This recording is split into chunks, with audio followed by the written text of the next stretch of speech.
వద్దు వెంకీ, వద్దు, నన్ను వదిలే. మా నుంచి తప్పించుకోవటం అంత సులభం కాదు. నేను పరిగెత్తి అలసిపోయాను.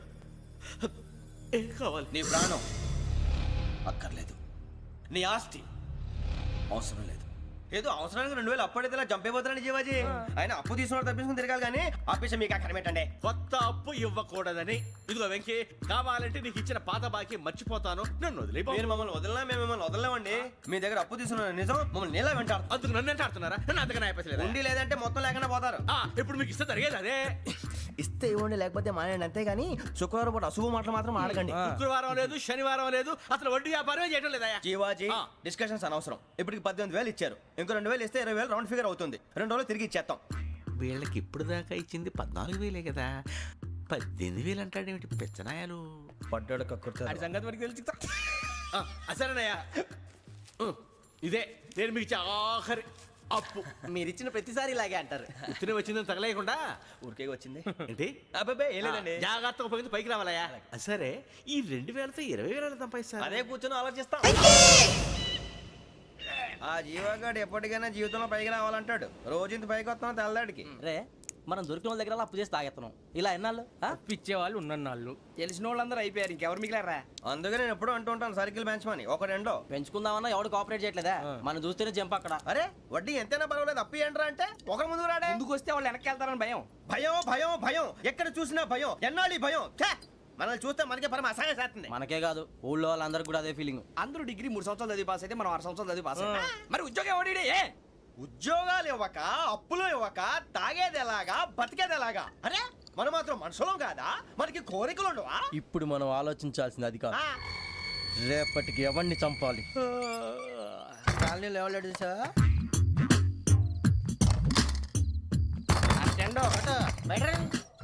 నువ్వా వెంకీ? ఏంటి వెంకీ ఈ టైంలో వచ్చా? నీతో మాడే పని ఉంది, దా చెప్తా. ఏ బాగా నిద్రొస్తుందా? సరిగానే రే, నువ్వు మమ్మల్ని చూసే తలిపేసావా? మామూలుగానే వేసాను. మామూలుగా వేసేవాడివి. మేము రావడానికి 1 నిమిషం ముందో, మేము వెళ్ళాక 1 నిమిషం తర్వాత వేయాలి కానీ బిలాల్ రాజా, నాకు నిద్ర వచ్చి పడుకుందామని తలుపేసుకున్నాను. అయినా నా ఇంటి తలుపులు నేను అడిగేసుకోవాలంటే తప్పు చేసిన కాక ఇంకా గేర్ సమాధానం చెప్తావా? మీ ఇంట్లో పెళ్లిడికి వచ్చిన ఆడపిల్లలు ఎదురున్నారు. ఇదిగో అమ్మాయిలు, మీతో ఎప్పుడైనా యథాశాలు వేసానా? విన్నారా? అడుగు తలుపులు వేసావు. అనవసరంగా గొడవ ఎందుకు? ఇక్కడి నుంచి వెళ్ళండి. గొడవ? మీ ఇంటి మీద పడి ఎప్పుడైనా గొడవ చేశానా బిని గారు? లేదు బాబు. విన్నారా? చెప్పు, మమ్మల్ని చూసి తలుపులు ఎందుకు వేసుకున్నావు? అరే మాకు అప్పించిన వాళ్ళు కూడా మమ్మల్ని చూసి ఎప్పుడు తలుపులు వేసుకోలేదు. ఏం చేయాలి? మరి నువ్వు ఎందుకు వేసుకున్నావు? బాబు టప్ అయిపోయింది, బుద్ధి తక్కువ వేసాను చాలా. అంటే మా మోకాల మీద తలుపులు వేసామని ఒప్పేసుకుంటున్నావు? ఒప్పుకుంటున్నాను. సరే ఇప్పుడు చెప్పు, మా మొఖాల మీద తలుపులు వేసేంత తప్పు మేము ఏం చేసామరా? బాబు తప్పైపోయిందని అంటున్నారు కదా, వదిలేయండి బాబు. అదే తప్పు మేము చేసి మమ్మల్ని వదిలేయమంటే మీరు వదిలేస్తారా బిని గారు? తప్పని ఒప్పుకుంటున్నాడు కదా అయ్యా. ఇప్పుడు టైం 11 అయింది, వెళ్ళి పడుకోండి. 11 అయిందా? కొమ్ము ఉంచాడు కదా. నాకు సంబంధం ఏంటి? ఉంది, సంబంధం ఉంది. 11 గంటలకి నా క్లోజ్ ఫ్రెండ్ ఢిల్లీ వెళ్తున్నాడు. 5,000 అప్పిస్తానని ఎయిర్పోర్ట్ రమ్మని చెప్పాడు. నీ గొడవలో పడి ఆ సంగతే మర్చిపోయాను. ఇప్పుడు నాకు జరిగిన నష్టానికి భర్తీ ఎవరు చేస్తారు? మీరా మీరా మీరా? ఎవడు పడతావు? ఎందుకు చేస్తాడా భర్తీ? మళ్ళీ వాడి నువ్వు తప్పు ఎవడు చేసినా వాడే చేస్తాడు. దానికి కారణం ఈ 10 మనిషే కదా. వాడే చేస్తాడు. యజ్ఞాత షడద్వాతీత రూపిణి అవ్యాజ కరుణామూర్తిరజ్ఞానాధ్వాంత దీపిక. బీరు రమ్ము కలుపుకూడదు, తలకే పట్టేసింది. ఏంటే చదువుకుంటున్నావా? చదువుకో చదువుకో. దేనైనా వెనక్కి తీసుకురావాలం కానీ పోయిన కాలం వెనక్కి తీసుకురావడం ఎవడి వల్ల కాదు. టైం విలువ గురించి నువ్వు మాట్లాడడం. నువ్వు ఎలా పోతే నాకెందుకులే. ఏమ్మా నీ పూజ అయిందా? తలకే పట్టేసింది, కాస్త మజ్జిగుంటే ఇవే. మా నాయనే అందరూ పొద్దున్నే లేచి టీలు కాఫీలు అడుగుతుంటే నువ్వు మాత్రం మజ్జిగ అడుగుతున్నావురా. కాఫీలు టీలు తాగే స్టేజ్ వాడు ఎప్పుడో దాటిపోయాడు. రాత్రి తాగింది దిగాలంటే మజ్జిగే తాగాలి. నువ్వు తల దించుకోవడం ఎందుకురా? నీలాంటి యదవనగానందుకు నేనే దించుకోవాలి తల. రాత్రి సుబ్బారావు గారి ఇంటి మీద గొడవకి వెళ్ళామంటగా. అలా చెప్పాడు మీకు? ఏ మళ్ళీ గొడవ కెడతావా? నీ దెబ్బకు భయపడి రాత్రి తలుపులు తీసి పడుకున్నారంట. తెల్లారగా టైంట్లో దొంగలు పడ్డారు. ఆడింట్లో ఉందిలేండి, పట్టుకుపోవడానికి అక్కడ కూతురు తప్ప. ఎన్నాళ్ళు ఇలా బేవర్స్గా తిరుగుతావురా? ఇన్నాళ్ళని ఏం ఫిక్స్ అవ్వలేదండి. చిచి నాన్నా, అమ్మా, కంబైన్ స్టైల్స్ కి ఫ్రెండ్స్ ఇంటికి పిలుద్దాం అంటే వీడికి భయపడి ఎవరు రావడం లేదు. నేనే చేశానే. వాళ్ళ వంక అదోలా చూస్తున్నావంట. ఆ గొప్ప ఫిగర్లని అదోలా చూస్తాను, ఏదో మోహాలు వేసుకొని. చదిగా ఆ గొంతు ఆ వాలకం చూడలేకపోతున్నాను రా బాబు. చిన్నప్పుడు వచ్చి నా అలాగే ఉన్నావు, తెగ ముడిచిపోయారు. ఇప్పుడు నచ్చట్లేదు నాన్నగారు మీకు? నేను యదవలతో డిస్కస్ చేయను. నేను చేస్తాను. మీరు చెప్పదలుచుకుంది ఏమిటో చెప్పండి. ఇంకా చెప్పేదే ఉంది. నువ్వు ఇలా గాలికి తిరుగుతుంటే నేను తిండి పెట్టలేను. నాన్నగారు ఇప్పుడు శుక్ర మహాదశి 4వ పాదంలో ఉంది. నేను ఇప్పుడు ఏం చేసినా కలిసి రాదు. శనిగారు సెంటర్ లో కాసేసి నన్నే చూస్తున్నాడంట. వాడు అలా సైడ్ అయిపోయి నేను ఏదో ఒకటి అవుతాను కదా, మీరు కంగారు పడకండి. ఇవన్నీ ఆ జగదాంబ చౌదరి గారు చెప్పాడా? వా జేసీ గారిని గాడు గిడు అనకండి బాబు, మీకే మంచిది కాదు. అబ్బా ఊరుకోండి, ఎవరి నమ్మకాలు వాళ్ళవి. ఎరా ఇంతకీ ఆ శనిగాడు సైడ్ కి ఎప్పుడు వెళ్తాడంట? నేను పోయా. నువ్వు సెంటర్ లోకి రావాలమ్మా. మరి ఆ గురువు సెంటర్ లోకి ఎప్పుడు వస్తాడంటావు? అవన్నీ మనకి తెలుస్తాయి అంటే జేసీ గారు తెలుస్తాయి. నాన్నగారు ఒక 1000 రూపాయలు ఇవ్వండి, దక్షిణ నుంచి అన్ని అడిగేసి వస్తాను. ఎదిగిన కూతురు గుండెల మీద కుంపటైతే నీలాంటి బేవార్స్ కొడుకు క్లైమోర్ మైన్స్ లాంటి వాడు చీదరిదుడా. ఆ జేసీ గారు పోయాక వీడు నేను అమ్మ నువ్వే ఫీల్ ఓకే. ఆయన కావాలని అంటున్న మాటలు కాదు, ఆయన దేవుడు. కానీ ఆ శనిగాడు ఆడి కాన్సన్ట్రేషన్ అంతా నా మీదే పెట్టేశాడు. మరి ఇప్పుడు ఎలాగరా నాన్న? ఆ పని మీద డబ్బులు అడుగుతుంటే ఆయన ఇసుక్కుంటున్నాడు. పోనీ నువ్వేనా ఇవే? నా దగ్గర కూడా లేవురా. తెలుగు భాషలో నాకు నచ్చని ఒకే ఒక్క పదం లేదు.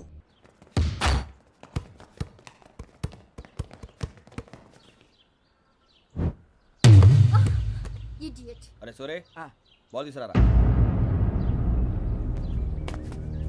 సారీ ఏదో బాలి బాస్కెట్ బాల్ మాలాంటి వాళ్ళు ఆడాలి.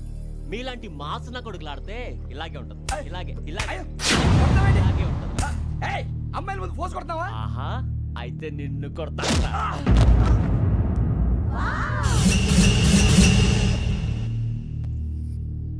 వాడు అమ్మాయిలు ఉన్నారని చూడరా ఎలా రెచ్చిపోతున్నాడు. బాస్కెట్ బాల్ మీ వాడి ఆట కానీ మీలాంటి మాసోళ్ళు ఆడే ఆట కాదు అంటున్నాడు రా. రే ఇంత ముందు 2-3 సార్లు కూడా ప్రతి విషయంలో జోక్యం చేసుకుని మనల్ని కొడుతున్నాడు రా. వాడిని ఏదో ఒకటి చేయాలరా, వాడిని వదలొద్దు.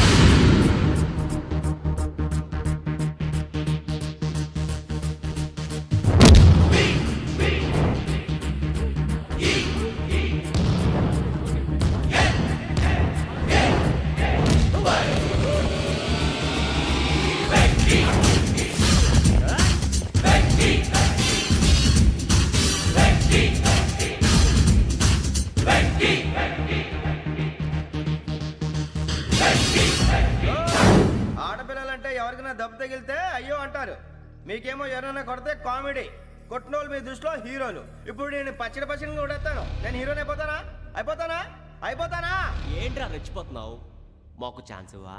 అసలు వచ్చిందే నీకోసం. మా ఓటు బ్యాక్గ్రౌండ్ తెలియక ఆడమే చేసావు. ఇప్పుడు నీకు అప్పుడు అయిపోతున్నా రే. వాడి బ్యాక్గ్రౌండ్ సరే, అసలు నీ బ్యాక్గ్రౌండ్ ఏంట్రా? నాకు సెపరేట్ బ్యాక్గ్రౌండ్ అంటూ ఏం లేదురా. నేను ఎక్కడ నిలబెడితే అదే నా గ్రౌండ్. అంత పుడింగువా? తెల్దా?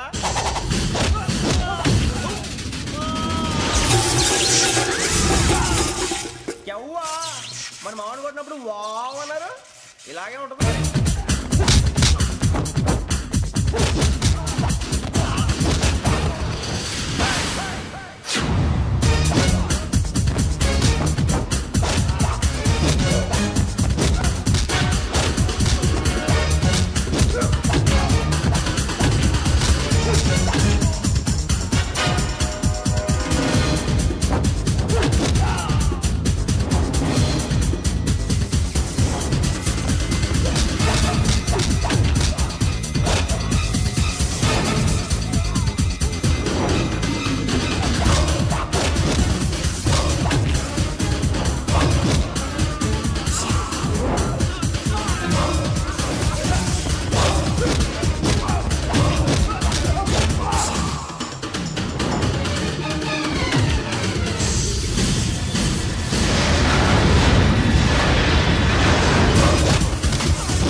సూర్యబాబు ఇందాక నేను కొట్టినప్పుడు నీకే అనిపించిందిరా? కుమ్మేయాలనిపించింది. మరి కుమ్మే. అమ్మో కుమ్ము. రేయ్ నిన్ను అమ్మాయిని ముందు పట్టుకొని కొడతాను. అలా కొడితే ఏ తగ్గుతుందిరా ఆడికి? అసలే ఎక్సైజ్ బాడీ ఏదవుది. తప్పు చెప్తాను, కొడితే మడతడిపోవాలి. మాస్తో పెట్టుకుంటే మడతడిపోద్ది. ప్రపంచంలో ప్రతి వాడు ఏదో పని చేసుకుంటున్నాడు, మనం తప్ప. మా కాంట్రాక్టర్ తో చెప్పి పని ఏదైనా ఇప్పించరా? ఎలాంటి పనులు మేము చేయం. డిగ్రీలు బిఏ, నేను ఎంఏ. ఇలా ఇచ్చాడేంట్రా?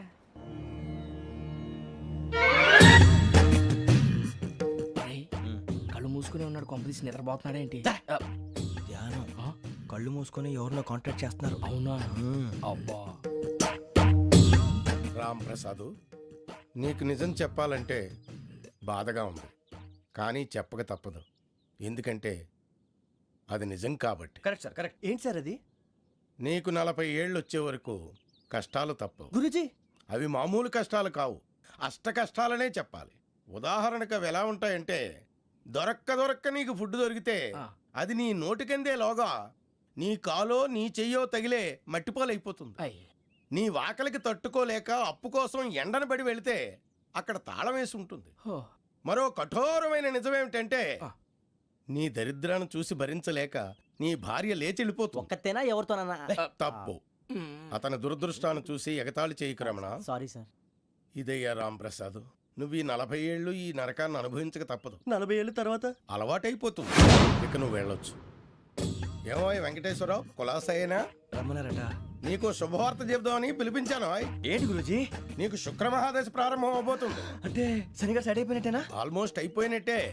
మీరంతా టోపీలు పెట్టుకునే ఉద్యోగాలు కూడా చేసుకుంటారు. ఇప్పటిదాకా మేమందరికీ టోపీలు పెట్టాం కానీ మాకు మేమే టోపీలు పెట్టుకుంటాం ఎప్పుడు అనుకోలేదు గురుజీ. అదే విధి. మరి ఇప్పుడు బిల్ల బంటోతు నుంచి బీట్ కానిస్టేబుల్ వరకు అందరికి నెత్తిమి టోపీలు ఉంటాయి. అందులో ఏ ఉద్యోగమో? ఎస్ఐ గారు కూడా టోపీ పెట్టుకుంటారు తెలదా? ఏది మన చదివే చదువులకు ఎస్ఐ ఉద్యోగాలు ఇస్తారేంటి? గ్రహాలు శాసిస్తున్నప్పుడు చదువులతో పని లేదు. ఏబిసిడీలు చదివినా చాలు మీ జీవితాలు విచిత్రమైన మలుపులు తిరుగుతాయి. మీకు విపరీతమైన ఫాలోయింగ్ వచ్చేస్తుంది. మీరు చాలా ఫేమస్ అయిపోతారు.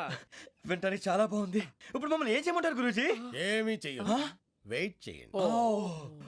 కాలం కలిసి వస్తే అదృష్టమే మిమ్మల్ని గేలం వేసి పట్టుకుంటుంది. అంతవరకు వెయిట్ చేయండి. వెయిట్ చేసి కొంచెం వెయిట్ కూడా పెరిగింది. అయినా పర్వాలేదు, వెయిట్ చేస్తాం. అందాక ఏ అప్పు సపోర్ట్ చేసుకుని తాగుతాం, బ్రతుకుతాం అన్నట్టు. అప్పు అంటే గుర్తొచ్చింది. అప్పు మీద మీ అభిప్రాయం ఏంటి గురూజీ? ఏంటరా ఇంత నుంచి మీకు ఎదుగుతున్నాను రా. ఇక్కడేం చేస్తున్నారు? మన టైం బాగుందిరా. ఎవడన్నా అప్పిస్తున్నాడా ఏంటి? కాదురా, ఉద్యోగాలు ఇస్తారమ్మన్నాడు. గురూజీ చూసారా, చౌదరిగా చెప్పింది నిజమే. మరి శుక్రమహాదేశ్ మొదలైంది. ఇంతకీ ఎవరా మహానుభావుడు? నమస్కారం. అయినా నేను చెప్పింది. ఆహా, సాక్షాత్ ఎంప్లాయ్మెంట్ ఎక్స్చేంజ్ నడుచుకుంటూ వస్తున్నట్టు ఉంది. పదండి పట్టేద్దాం. నమస్కారం సార్. నమస్తే. వీలే సార్ మా ఫ్రెండ్స్. నమస్తే. నేను చెప్పానుగా, భగవాన్ గారు. ఆహా, పేర్లోనే దేవుడు ఉన్నాడు. లోపల కూడా పాజిటివ్ థింకింగ్ ఎక్కువ. ఇంతకీ మీరు ఇండియానా చైనీసా? India sir. మా ఫేస్ చూస్తారు అనిపించలేదు మీకు? భలే కామెడీ ఫీల్ అలా ఉన్నాడు. నేను అడిగేది ఇండియన్ రెస్టారెంటా చైనీస్ రెస్టారెంటా అని. నేనేది ఓపెన్ గా డిస్కస్ చేయను కదా. పేరు చూసి స్కూల్లో డిస్కషన్ పెడతాడు అనుకుంటే వీటేంట్రా హోటల్ అంటున్నాడు. బాబు ఎట్ ఫీల్ అవుతున్నాడు? అంతా మీ ఇష్టం అంటున్నాడు సార్. ఫస్ట్ చైనీస్ రెస్టారెంట్ కి వెళ్దాం. నెక్స్ట్ అక్కడ డిసైడ్ చేద్దాం. చాలా ఇబ్బంది పడుతున్నట్టున్నారు. నువ్వు చేత్తో తినే బాబు. నేను జనరల్ గా చైనీసే ప్రిఫర్ చేస్తాను. ఫ్యాట్ కంటెంట్ తక్కువ ఉంటది కదా. రేపు నుంచి మేము కూడా ఇదే ఫాలో అవుతాం. ఇంతకీ మీకు స్టీల్ ప్లాంటా, షిప్ యార్డా, ఏషియాడా, జింక, బంకా? బంకా, హెచ్పిసిఎల్. ఇవన్నీ దేనికి సార్? దేనికేంటి? ఉద్యోగం చేయడానికి. మీకు ఎందులో కావాలో చెప్పండి. నేను అమలపోతున్నారా? ఏంటయ్యా డిస్కషన్స్? మాకు నీ ఛాయిస్లు ఉంటాయి అనుకోలేదు. మీరు సడన్ గా జింకు బంకు అంటే సింక్ అవడానికి కొంచెం టైం పట్టింది. అదే అదే జేసీ గారు టోపీలు పెట్టుకుని ఉద్యోగం అన్నారుగా. వీటిలో టోపులు పెట్టుకునే జాబ్లు ఎక్కడ ఉన్నాయండి? అన్నిటిలోనే ఉంటాయి, వాటిలో కూడా ఉంటాయి. వాచ్మెన్ ఉద్యోగం కావాలా? ఇంతకీ మీరు అనే జాబ్ ఏంటి సార్? నేను చెప్పేది టోపులు పెట్టుకునే ఉద్యోగం కాదు, టైల్ కట్టుకునే ఉద్యోగం. అది టైల్ కట్టుకోవటం మాకు రాదు. వాళ్ళు కడతారులే. ఇంతకీ మీకు జిఎం కావాలనా, ఏ జిఎం కావాలనా? అట్లా పిలుస్తున్నాడు చూడు బాబు. జిఎం అడిగితే ఎలా ఉంటుందంట? ఏజీఎం అంటే వింటానికి కొంచెం పెద్దదిగా ఉంది. ఏజీఎం ఇప్పించండి సార్. అనుకున్నాను నువ్వు ఇది అడుగుతావని. జిఎం అంటే జనరల్ మేనేజర్, ఏజిఎం అంటే అసిస్టెంట్ జనరల్ మేనేజర్. తూచండి, మాకు జిఎంఏ కావాలి సార్. అది సరే కానీ భగవాన్ జీ, ఈ ఉద్యోగాలకి టోపులు పెట్టుకుని వెళ్ళొచ్చా? నీ ఇష్టం వచ్చినట్టు వెళ్ళొచ్చమ్మా. నాకు స్టీల్ ప్లేట్ నాకు బంకులో గానీ. కన్ఫ్యూజ్ చేయగానే ఆయన్ని అందరికీ ఒక చోట ఇప్పించండి సార్, కలిసి పని చేసుకుంటాం. జీతం ఎంతండి? 30,000 అంటే 40,000. వడ్డీ ఎంత? అప్పు కాదయ్యా, నీకు ఇచ్చే జీతం. అంటే తిరిగి ఒక్కలేదా? ఫ్రస్ట్రేషన్ లో ఉన్నట్టున్నాడు. అవునండి. నువ్వు ఇచ్చిన వాళ్ళు తీసుకోరు. మాకు అవసరం కూడా అదే. అంతేకాదు ప్రతి నెల గ్రాట్యుటీ, పిఎఫ్, సిఎఫ్. బియ్యం కూడా సార్? ఏ నువ్వు యాక్ట్ చేస్తావా? భగవాన్ జీ, మీరు ఇదంతా ఎందుకు చేస్తున్నారు? ఊరికే మాత్రం కాదు, నేను మంచోడని చెప్పి నా కారు పెట్రోల్ లేకుండా వెళ్తుందా? వెళ్దాం. నేను ఇచ్చుకోవాల్సినవి ఉంటాయి కదా. ఇలా చూడు, అందుకని ఉద్యోగానికి వాళ్ళ ఆకారం తీసుకుంటా. మా గెటబుల్ చూసి మీరు అపార్థం చేసుకుంటున్నారు. మాకంత పొజిషన్ లేదండి బాబు. పోనీ నలుగురు కలిసి ఉద్యోగం చేసుకోవచ్చా? మీ దరిద్రం నాకు అర్థమైంది. థ్యాంక్స్. మీ నలుగురు కలిసి ఓ ₹1,00,000 ఇవ్వండి చాలు. నేను నమ్మనరా, డబ్బుల విషయంలో అసలు నమ్మను. నాన్నగారు మీరు అలా అంటాం భావ్యం కాదు. ఏదో జేసీ గారి సిఫార్సు వల్ల శని గారు సైడ్ అయ్యి శుక్రవారం మొదలైంది. ఉద్యోగం దానంతటి అదే వెతుకుంటూ వచ్చింది. అందుకని ఇంకేం కావాలో చెప్పండి. స్టీల్ ప్లాంట్ లో జీఎం అని పెద్ద పోస్ట్ అమ్మా. జీతం 30,000, నెల నెల ప్రమోషన్లు, సిఎఫ్లు, డిఎఫ్లు, పిఎఫ్లు, బిఎఫ్లు. ఇవన్నీ నువ్వు చదివిన చదువుకే. అబ్బాబే దీనికి చదువుకి సంబంధం లేదండి. చెప్పాను కదా శుక్ర మహాదశ. అది దాని పవర్ అనుకోండి, ఎఫెక్ట్ ఈ అనుకోండి. రోజుల్లో కూడా గ్రహాలు ఏటా nonsense? అబ్బా ఏంటండి వాడన్న ప్రతిదాన్ని ఇలా కొట్టి పడేస్తారు. చిన్నప్పటి నుంచి లక్షలు పోస్ట్ చదివించారు. అమ్మా నువ్వు లేని పోనీ పెట్టుకో. లక్షలు ఎక్కడైనా ఊరుకోరా, మాట వరుస కదాలే. ఒక 25,000 ఇస్తే వాడి జీవితం సెటిల్ అయిపోతుంది అంటున్నాడుగా. అంతగా ఆలోచిస్తారేంటండి? అమ్మా నాకు ఉద్యోగం రాగానే మీ అందరి స్టీల్ ప్లాంట్ షిఫ్ట్ చేస్తానే. ఓకే నువ్వు చెప్పేదంతా కరెక్టేనా? నాన్నగారు మీకు అంత అనుమానం అయితే ఇవ్వకండి. సర్లే, ఇప్పటికిప్పుడు అంత డబ్బు అంటే కష్టం కానీ నా కెనటిక్ హోండా అమ్మాలి. నాకు తెలుసు మీరు ఆ నిర్ణయం తీసుకుంటారని, అందుకే పార్టీని పట్టుకొచ్చాను. బయట వెయిటింగ్.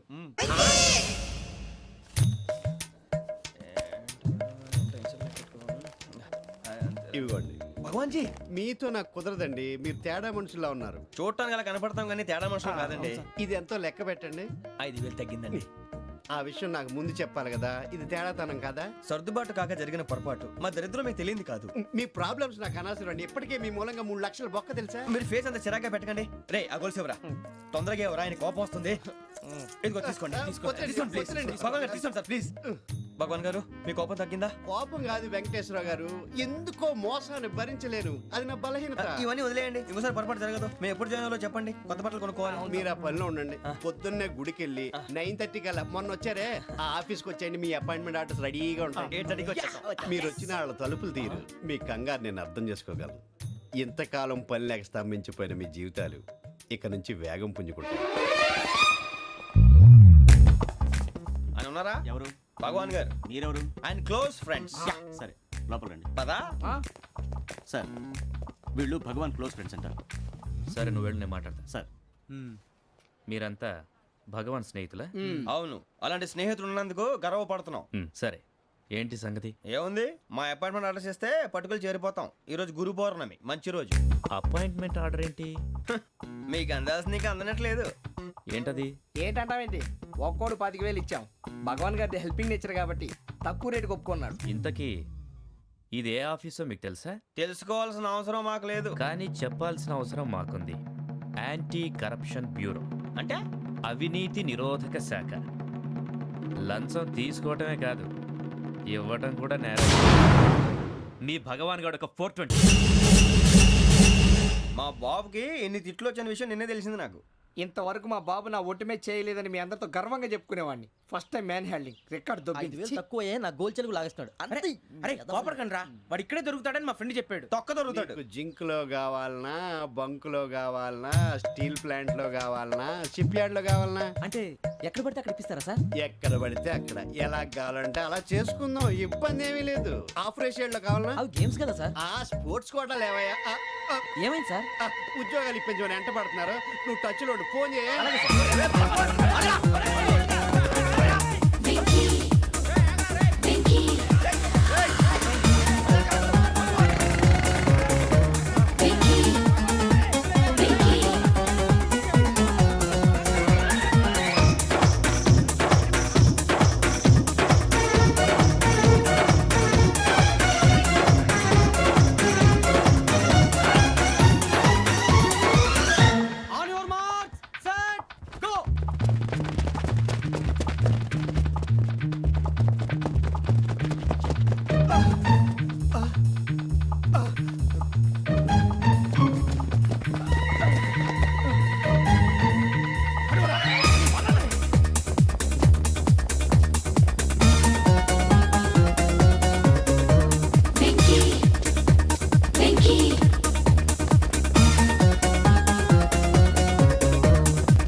1.5 అవును సార్.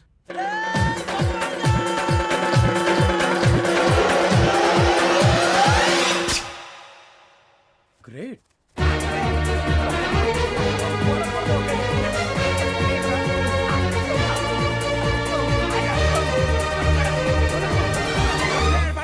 మీ నలుగురు సెలెక్ట్ అయ్యారు. దేనికి? ఎస్ఐ సెలక్షన్స్ లో మీరు ఫిజికల్ టెస్ట్ అన్ని పాస్ అయ్యారు.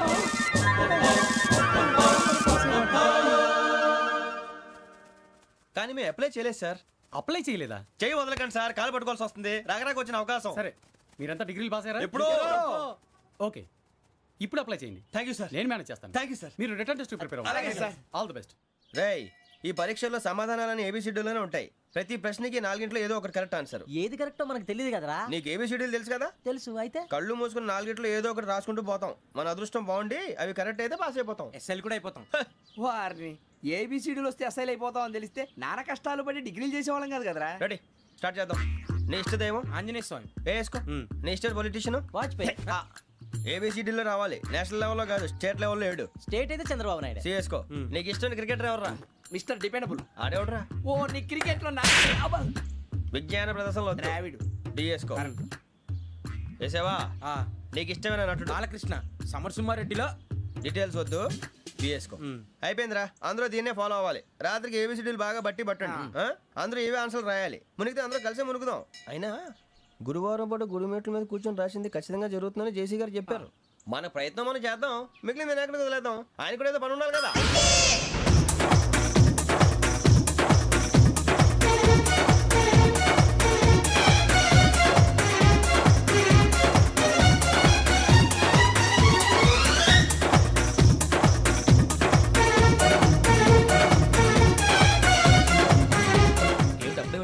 మేము దేవుడిని నమ్ముకున్నాం, అందుకే ఫాస్ట్. వాళ్ళని నమ్ముకున్నారు, అందుకే లేట్. అర్థం కాల.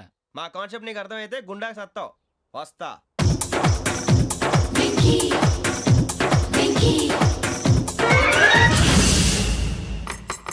అరే మనం అనుకున్నదంతా అయిపోయింది. జరిగిపోయిందిరా. పొద్దున చిరా తెప్పించకండి. ఎవరు పోయారు? నీ దరిద్రం పోయింది. నువ్వు ఎస్ఐ ట్రైనింగ్ కి సెలెక్ట్ అయ్యావు. అన్న తండ్రి నేనే నమ్మలేదు, వాళ్ళు నమ్మారు. నాన్న నోరు తెరవరా. వాడు ఇంకా మొహం కడుక్కోలేదమ్మా. వాడికి ఏం కొత్త కదమ్మా, నువ్వు పెట్టవే. అమ్మా, చాలా సంతోషంగా ఉంది. ఈ సంతోషాన్ని వెంటనే చౌదరి గారితో పంచుకోవాలి. డేయ్, ఎవడన్నా సంతోషాన్ని కన్నవాళ్లతోటో కట్టుకున్న దాంతోనో పంచుకుంటాడు. నువ్వు మాట్లాడితే దరిద్రుడు జేసీ గారితో. నాన్నగారు, మీకు 1,00,000 సార్లు చెప్పాను అనే అనొద్దని. నేను ఈ రోజు పొజిషన్కి వచ్చానంటే ఆయనే కారణం. జగదాంబ చౌదరి గారు అంటే దైవాంశ సంభూతుడు. అయితే వెళ్ళి అదే వెళ్ళి ఆయన కాళ్ళమివ్వడు. మీరు మామూలు మనుషులు కాదు స్వామి. టోపీలు పెట్టుకుని ఉద్యోగాలు వస్తాయన్నారు, అలాగే జరిగింది. ఏబిసిడీలు వస్తే చాలన్నారు, చివరికి వాటిలతోనే ఉద్యోగాలు తెచ్చుకున్నాం. ఇందులో నాదేముంది? మీ గ్రహాల మూమెంట్ అలా ఉంది. అలా అనకండి, ఆ గ్రహాలు అలా మూవ్ అయ్యేలా చేసింది మీరే. వెంకీ, ఈ ప్రయాణంలో నీకు ఇంకో ప్రయోజనం కూడా ఉందయ్యా. వీళ్ళందరూ ట్రైన్ యాక్సిడెంట్ లో పోతారా స్వామి? కాదయ్యా, ఈ ప్రయాణంలో నీకు అందాల రాశితో పరిచయం ఏర్పడుతుంది. ఆ పరిచయం ప్రణయంగా మారి వివాహానికి దారితీస్తుంది. స్వామి, మాకు పొజిషన్ లేదని ఊళ్ళో లేడీస్ అందరూ చాలా చీప్ గా చూస్తున్నారు. ఎలారా బాబు అనుకున్నాను. చల్లటి వార్త చెప్పారు. మరి మాకు నీకింకా కొంతకాలం బ్రహ్మచర్యం తప్పదు. వీళ్ళకి ఇప్పుడు అప్పుడే తొందరగా ఉందిలేండి.